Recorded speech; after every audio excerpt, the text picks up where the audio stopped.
ماں کی دعائیں تمہیں نبیوں کے ساتھ کھڑا کر دیں گی، باپ کی دعا تمہیں بڑے بڑے کتب ابدالوں کے ساتھ کھڑا کر دے گی۔ والدین کو خوش کرنا، جو صبح صبح والدین کی صرف ایسے جا کے دیکھ لے، نہ سلام کرے نہ حال پوچھے، بس یوں دیکھ لے محبت سے، صبح سے شام تک جنت میں 2 دروازے اس کے لیے کھل جاتے ہیں۔ صبح سے شام تک جنت میں 2 دروازے کھل جاتے ہیں۔ اگر آپ کے ماں باپ یہاں ساتھ ہیں تو اپنی جنت بنا لیں، ان کے مرنے سے پہلے پہلے اپنی جنت بنا لیں، ان کی دعا لے لیں۔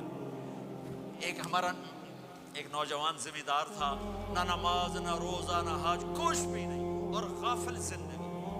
اب تو ماشاءاللہ بہت بدل گیا ہے۔ کہتا مولانا میری کبھی کوئی دعا رد نہیں ہوئی، حالانکہ سارے عیب تھے، سارے گناہ تھے، دعائیں ساری قبول تھی۔ میں نے کہا وہ کیسے؟ کہ میں رات کو جا کے اماں کو بھی دباتا، اور اب بہت بڑا زمیندار اپنی ماں کو بھی دباتا، اپنے باپ کو بھی، پھر دونوں کے پاؤں یوں اپنے باہوں میں لے کر ان کو چومتا اور ان پہ سر رکھ کے دعا کرتا، میری ہر دعا قبول ہوتی تھی۔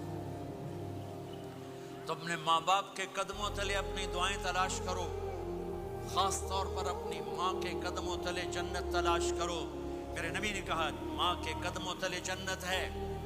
میرے نبی نے حضرت عمر سے کہا تیرے زمانے میں ایک شخص آئے گا، اویس،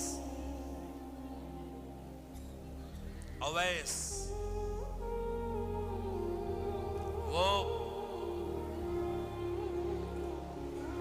رنگ کا ہوگا کالا، قد کا ہوگا چھوٹا، اور قبیلہ ہوگا قرن۔ جب وہ آئے تو اس سے دعا کروانا، تو بھی اور علی بھی۔ کہ وہ کس لیے؟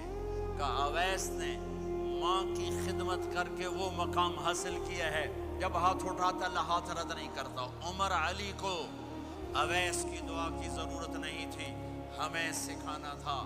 اس عمر کے زمانے میں ان کو پتہ چلا کہ اویس آگے ہیں، ان کو ڈھونڈتے ڈھونڈتے پہنچے میدان عرفات میں، نفل پڑھ رہے تھے، یہ ان کے پاس بیٹھ گئے۔ انہوں نے دیکھا 2 آدمی آ گئے، انہیں سلام پھیرا۔ اس عمر نے پوچھا کون ہو؟ کہ مزدور ہوں۔ کا نام کیا ہے؟ کہ اللہ کا بندہ۔ کہ ارے بھائی اپنا نام بتا جو تیری ماں نے رکھا ہے۔ کہ تم کون ہو؟ وہ پہلی دفعہ آئے تھے۔ تو حضرت علی نے کہا یہ امیر المومنین عمر ہے، میں علی ہوں۔ پھر وہ ایسے کہا جی میں معافی چاہتا ہوں، میں آپ کو پہچانتا نہیں تھا۔ حضرت عمر نے کہا ہمارے لیے دعا کر۔ وہ رونے لگے میں آپ کے لیے دعا کروں گا؟ کہا ہاں تو کر، کہ میرے نبی مجھے کہہ کر گئے تھے عمر عمر عمر، علی علی علی، کہ اویس سے دعا کروانا۔ کیوں؟ کہ ماں کی خدمت کر کے وہ مقام پایا ہے، جب ہاتھ اٹھاتے ہیں ہاتھ واپس خالی نہیں آتے۔